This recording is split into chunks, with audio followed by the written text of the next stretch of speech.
Welcome to Beyond Bitcoin, a podcast about all things digital assets, the global communities they are creating, the generations that are using and investing in them, and the challenges faced by the nations that are seeking to regulate them. The content of this program is not to be taken as investment advice.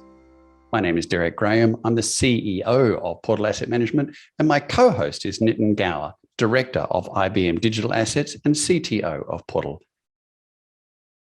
So good evening, good morning, good afternoon, wherever you are in the world. Welcome along to Beyond Bitcoin.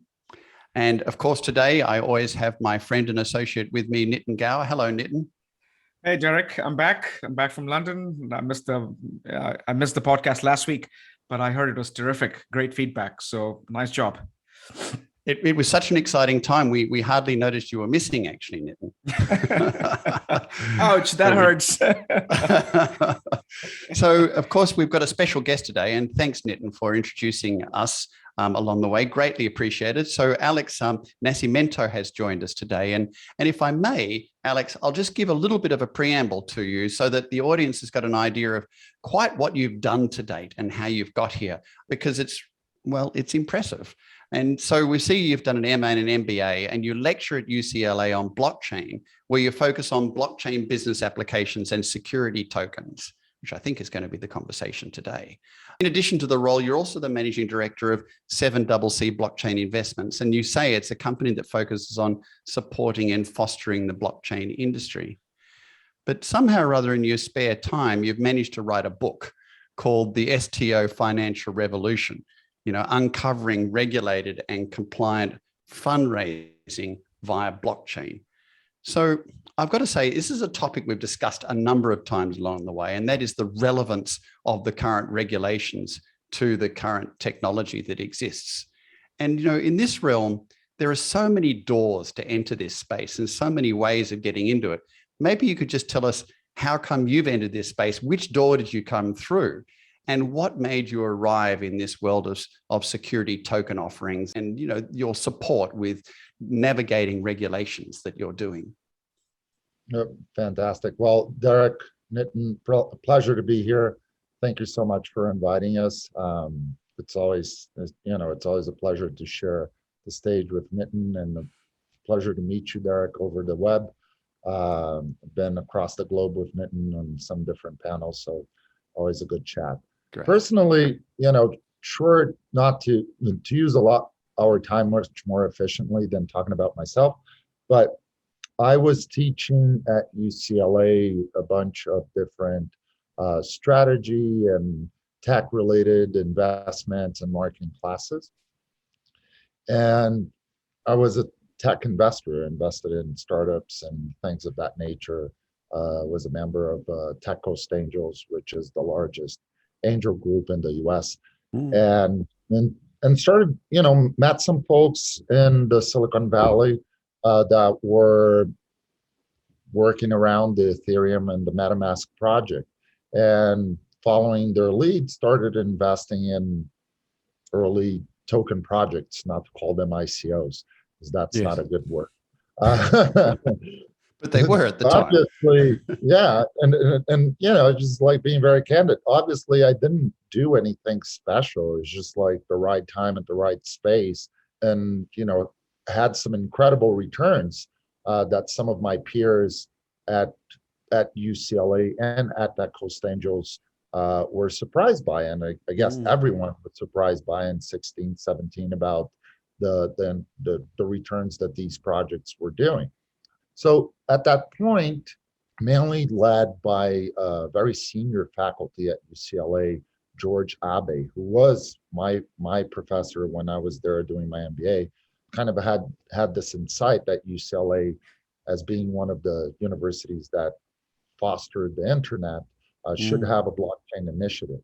And early 17, I was frankly one of the very few people in the faculty group that was interested into the topic and knew about the topic. So we created the curriculum. The curriculum today is a certificate that people all over the world can join. So you don't necessarily need to be a full-time student at UCLA. Highly recommend you search blockchain UCLA. You will see all the information. And with the boom of blockchain, it's I think it's a differentiator if you can get a degree. Yes. Um, on the investment side, we continue from 16 until today. We saw crypto winter. We saw Bitcoin at 3,000. A lot of my friends thought that I was crazy, like the nut professor. What are you doing with your life? You know, and we're happy we saw the other end. And our focus, mainly in 2018, when the SEC said no more ICOs, this is unregulated securities. Together with the university and as an investment firm, we decided to not pivot, but focus on how to do this from a regulated point of view. And in that journey, I had the pleasure to meet Nitin, become an ambassador of the GBBC, which is also a group that focuses Yeah. on regulated approaches and institutionalization of crypto. But enough about me.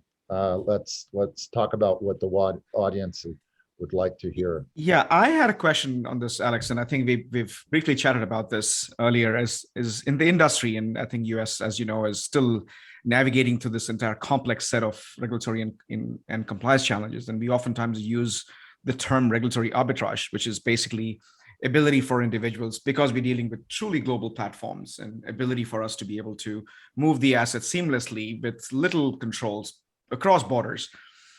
It makes it interesting because you may have a regulatory challenge in one jurisdiction, but you may have a clear-cut definition in a different jurisdiction. We've seen that with MiCA in Europe. We've seen that with Japan. We've seen some of the payment bans that we have recently seen, and of course, you have the Great China ban and the Russian ban that has been recent. Any perspective on navigating through that?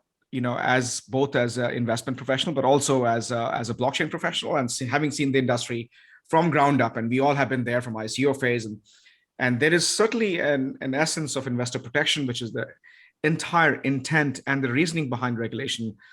Just love to sort of peel that onion a little bit more in terms of how do you see that as a global vantage point from your perspective. Yeah, no, that's a very good question. So I think that we try to break it from our investment approach into obviously being regulation prone first. So we don't get involved into projects that are outside the regulatory boundaries or that don't pass our compliance. A little bit about how we take that approach is you've got to break it into kind of like two parts, right?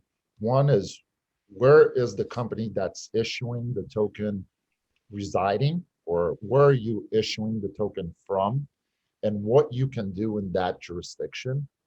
And I will give you a very interesting example. So I'm speaking to you guys here from Sao Paulo in Brazil, which we're speaking with some of the largest banks here that are all very crypto prone and looking to distribute crypto through their institutional channels to their retail clients. In Brazil, the regulator here, which is the CVM, does not consider government bonds securities. And for like many of my colleagues and professional investors around the world make the same face you just did when I say that, right? So that's an anomaly of the jurisdiction. And you can issue structured credits and tokenize them in Brazil and sell them just like as a non-security token, or like a token that doesn't need to be regulated under the CVM, which is the parent or the brother agency of the SEC, the commission, the Securities Exchange Commission here in Latin America, in Brazil. So we first break it from where is the issuing being done, and what is the regulatory boundaries in that jurisdiction. Now, the second part we look at is, who are you selling it to, right? Or where are you marketing that token? And this is another interesting thing about the industry, although I'm a big fan of the regulatory framework of the United States, which goes under the Jobs Act, very much, which is a framework that started in the Obama administration. Most token projects don't want to deal with the liability of issuing a token and marketing and selling it in the US, because technically, if you're doing that, then the SEC has no statute of limitations. And as we know, as history plays guide, the United States has an overarching arm and can come after you regardless of where you are in the world. So I think we take those two approaches. Well, where is the token being issued at, and where is the token being marketed to, or who is the token being marketed to? And then we make an assessment. But I think that we've seen a great amount of change. Jurisdictions that were more friendly in the beginning, like Cayman, are now being bypassed by jurisdictions that are more aggressive, like BVI or Bahamas. We're seeing jurisdictions that were very early on and very structured, like Singapore, continue to become a major hub in the global ecosystem. Switzerland has a very clear regulatory framework. And the US, if you're going to issue a token in the US and you're going to sell it to Americans, it's almost crystal clear what you can do. Right. No, I think that's a great segue into not just the US entry point, but I looked into what the industry were doing, right? For example, at Portal Asset Management, when we look at the risk, the regulatory risk for every token, and how do we sort of mitigate that risk, both in terms of assessing the probability of a token being a security, for instance, and I at least look into something like what the industry itself has done. So in the lack of clear guidance around what a token could be, because not every token can be security, and there's always this debate that the industry has gone through. The industry itself, which is the Coinbases of the world, and many of the sort of notable names have come with this CRC, which is the Crypto Rating Council, as you know, which has given sort of a sliding scale to say, hey, if you're of a higher number on a scale of 1 to 5, for example, and you're sort of at hovering between 4 and 5, most likely you're a security, and you ought to be treated that way. Now, of course, in this vast ocean of 15,000 plus different tradable tokens, that framework is simply hard to apply, because what Coinbases do as an exchange, they pretty much do everything. They provide they provide brokerage services. So you're sort of collapsing the entire what is a very decentralized and distributed capital market infrastructure into a single entity.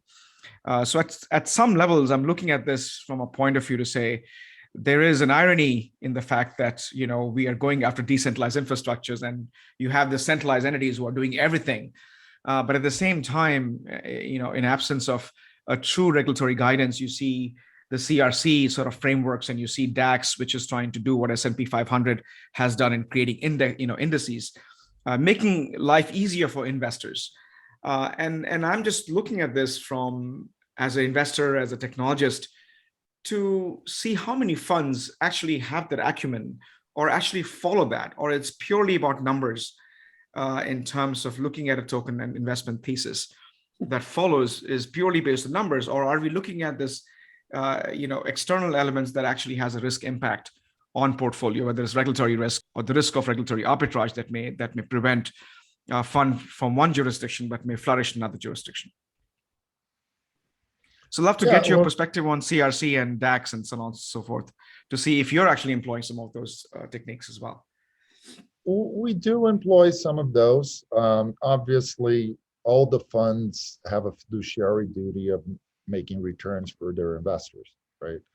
So we do see projects that we believe on, that we think are great projects. We've seen a lot of things in the metaverse. We're seeing a lot of things in different protocols. Celo is a great protocol we're looking at. Solana is a great protocol. Near is a great protocol. We take an approach of being technology first and understanding the tech behind it. Nothing against dog coins or Shiba coins or Dodge coins, but we don't carry those in our portfolio. Then we just don't, it's not that I don't think that there is a community behind it, and not that I don't respect that community. It's just that we invest in things that we think has a potential for having a disruption or bringing a disruption to the tech ecosystem. So that's where we look first. Obviously, a lot of these projects can be considered security tokens by some jurisdiction or another. So it is kind of like more of an art and an ability to make a call.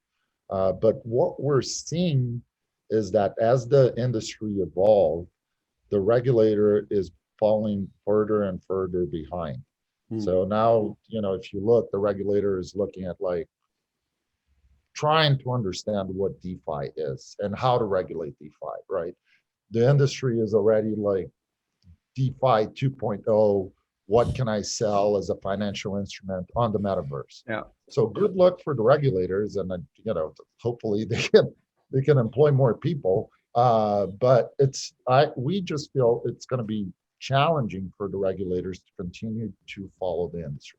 So that's one of the reasons which we take a very much approach of like what is tech and what is tech disruptive, and look at those projects. On the flip side, I think that the industry is separating.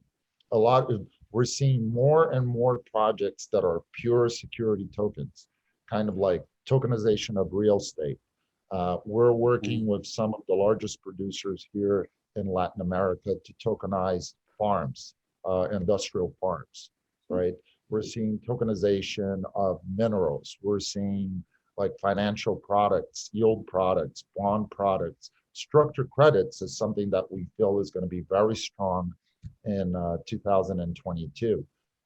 Where we're seeing this kind of like there is an inflow of institutional players like banks. Bank of America, for example, does a great job at now releasing a report, which is written by our colleague Allcash.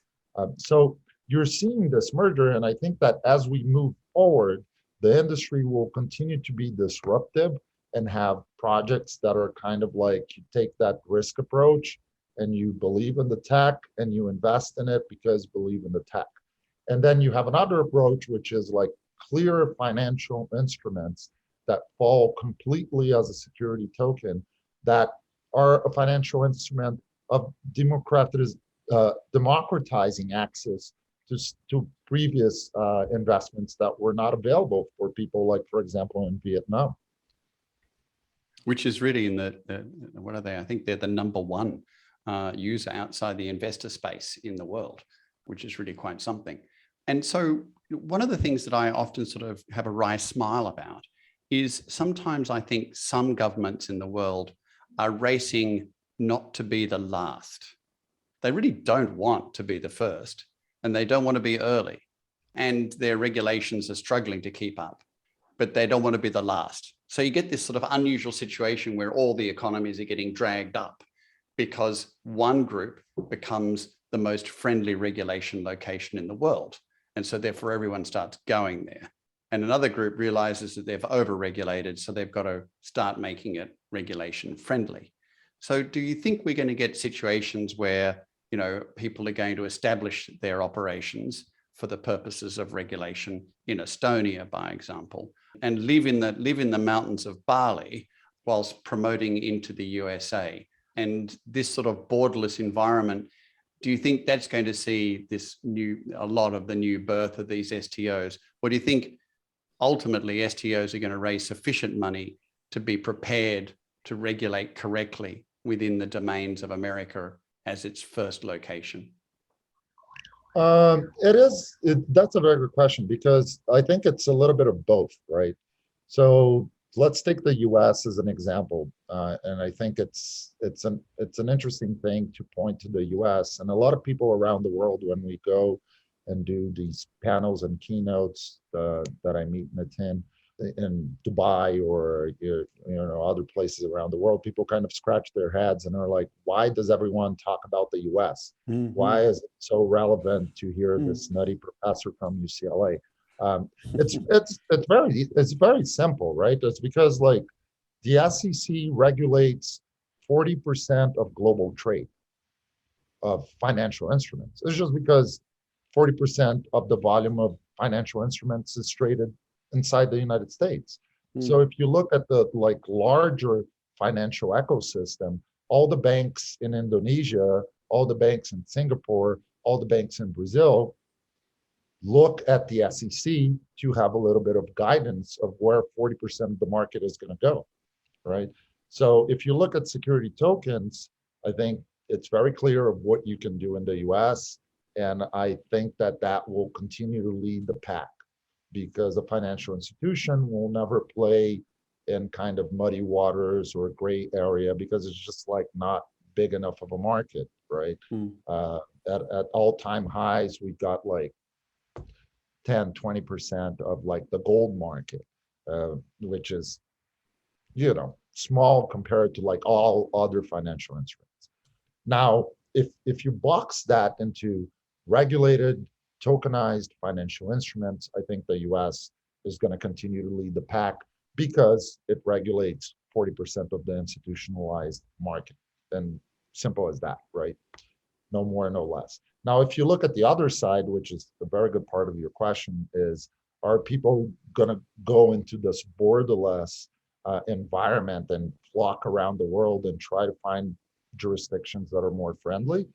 That has been happening since day one when the regulator, well, I wouldn't say since day one, but since January 2018, when the SEC dropped the hammer on all ICOs, right? And you're seeing that in the US. Like all my friends, and I'm sure a good amount of your colleagues moved to Puerto Rico. Why are they moving to Puerto Rico, right? Because it's just like a more tax efficient, friendly jurisdiction for people that do crypto. Short-term gains is like the basis of crypto. If you're going to live in crypto hoping for long-term gains, then you got to be a holder, right? Which is fine. I think it's great, but a lot of people day trade.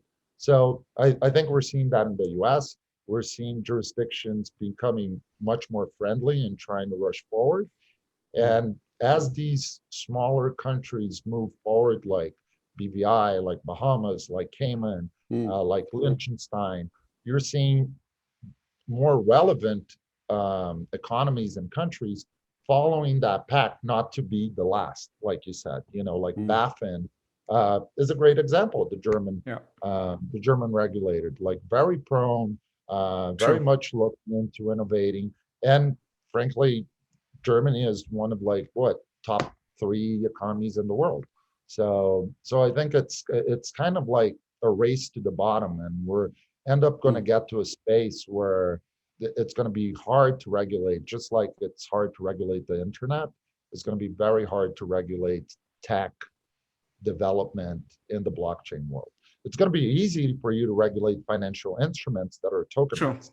That's going to be easy, but to regulate innovation in the tech space related to blockchain technology, I think that's going to be a hard feat from the regulators. Yeah, absolutely. And I think I've always said this, that technology knows no boundaries and it has no perspective on regulation and what countries want to protect, which means that if you don't want to use it, then you're left behind in terms of all the advantages that the technology has to offer. And I've also said, to your point, Alex, is that if we don't deal with the traditional financial instruments, right, which is USD or fiat or the banking system, then oftentimes the regulatory, so the College of Regulators don't really have a strong hold on this, because let's say, for example, if we devise a system that your STO is, and I'll get to that in a minute, is traded only in Bitcoin and Ether, for example, as a truly liquid settlement sort of instrument in that crypto sort of ecosystem. At that point, how do you define what's a security and how do you regulate it? Because we're not touching the banking rails, we aren't touching the banking system. And at some point, because of the ubiquity of Bitcoin and Ether like instruments or layer 1 protocols that have become so liquid and they have become truly global instruments, I don't know what happens at that point when we aren't even touching banking rails. We simply deal with these global instruments. And that is something which I always ponder upon to say, one, it's borderless. Second thing is it's self-governed. Third thing is we aren't exactly breaking any laws because we aren't touching the defined instruments. I think that's an interesting world if you simply envision and think about the whole world, that suddenly there's a little bit of lawlessness, but there's also the self-governed entities that the best will emerge and the reputation itself will govern the proliferation of the certain assets, right? So just a thought, and I'd love to get yours and Derek's perspective on that world.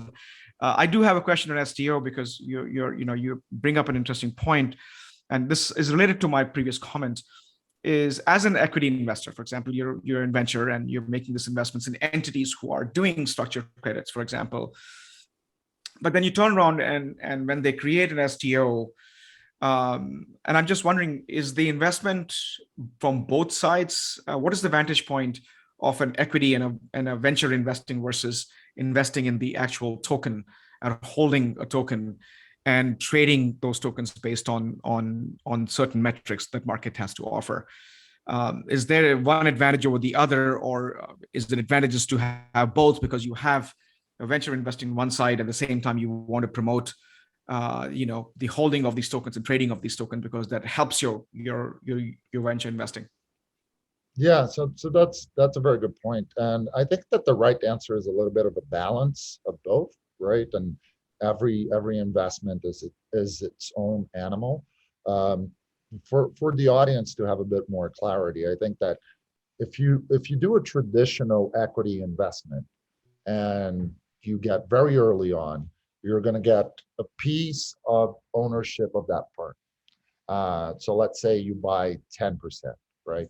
And as that firm continues to raise more money, either you get diluted or you follow on and you keep buying more to maintain your 10% share.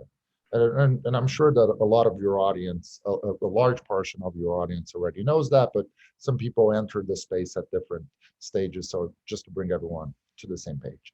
So if you do that, as a traditional investor, you ride with the company, but you're going to ride with the company on an average of like 7 years to see your money back or to see a liquidity point, right? So if there is a big boom of now VC funds. I'm sure that you guys have been following this, right? Like the amount of growth.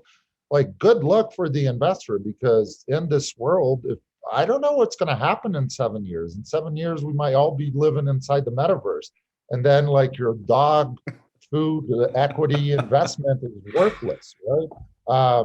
So that's challenging in itself from the nature of investing in equity in early stage companies, because the maturity of your investment has a long duration or has a long horizon. The ability that boomed the blockchain ecosystem was for these companies to issue, let me call it quasi shares or common shares. So shares that you could trade on a secondary market that were not pendant to a regulated exchange. So if you think about that, we believe very much in tokens, and we like projects that we can get, in an ideal scenario, an equity piece and a token piece. The token piece, then it goes again into a variety of different instruments and how you get that token, but you have a liquidity point, right? So we invested in things like every other token investor.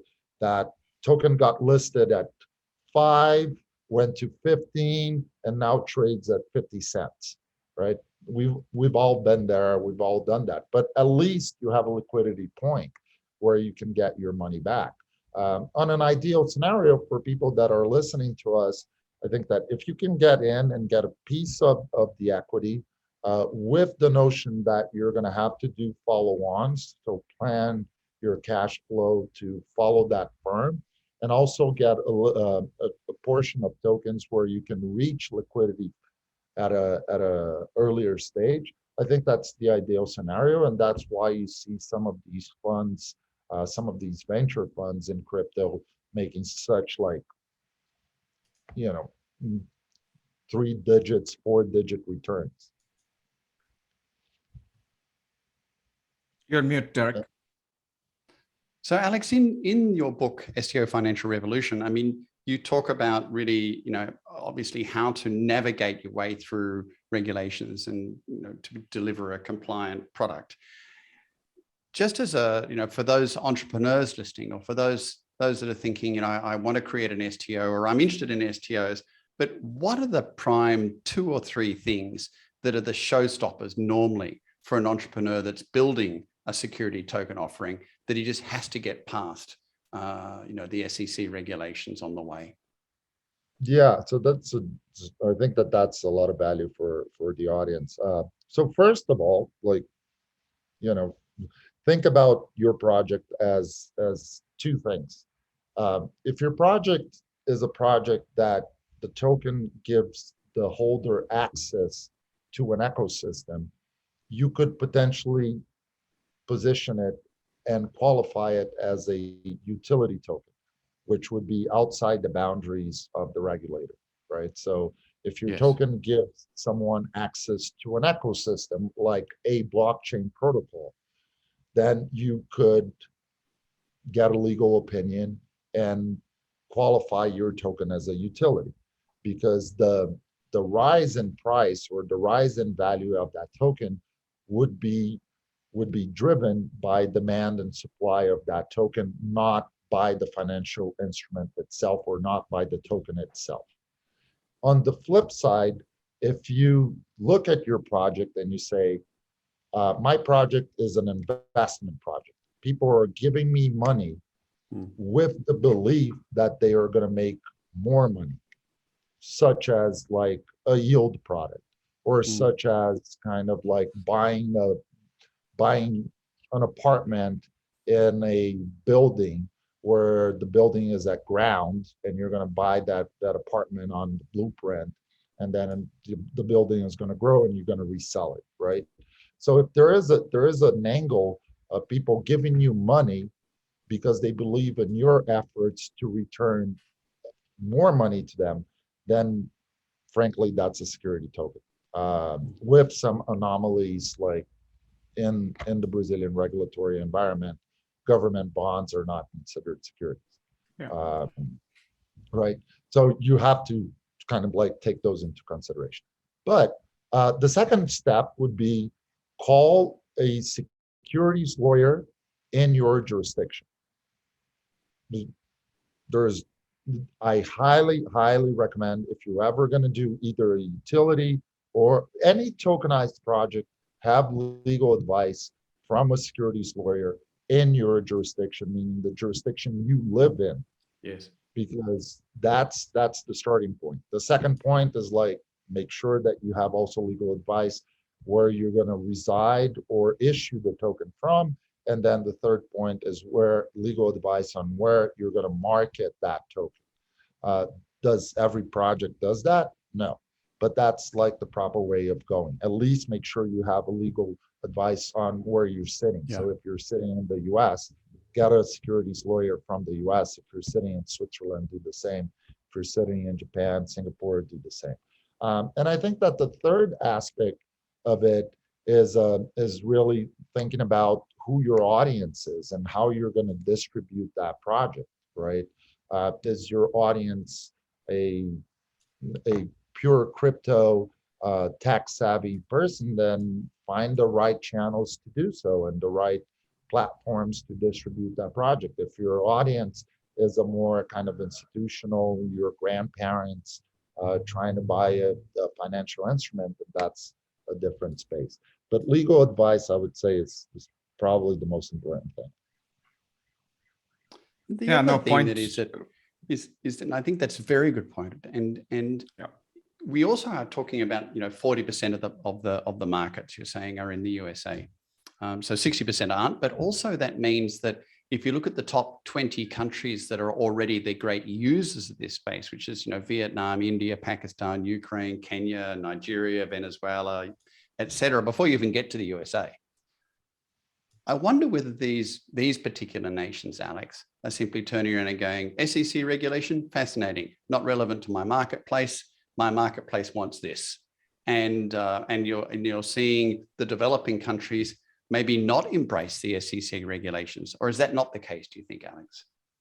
No, I think that that's exactly the case, and that's why you see 80% of the projects that are very promising projects being what we called ex-US.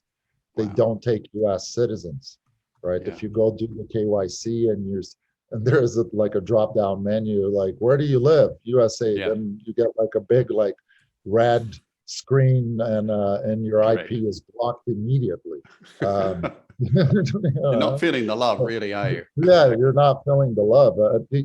Like I'm a proud American, but it's challenging for Americans to navigate the crypto ecosystem. Like we're getting close to tax seasons for those who are listening to us from the US and our US citizens.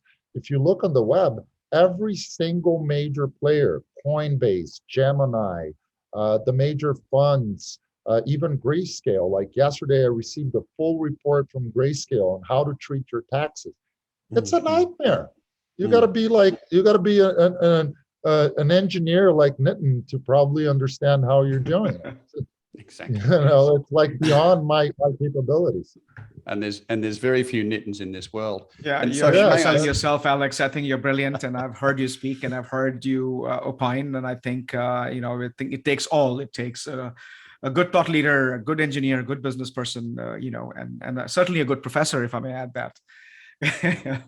Good on you. So, but this has been great. I think we can go on for hours, Alex, and I just want to be respectful of your time. And I think this has been, to me at least, we've talked a lot on blockchain and where the industry is heading and the much larger picture, but going down to the path of STOs, I think today was a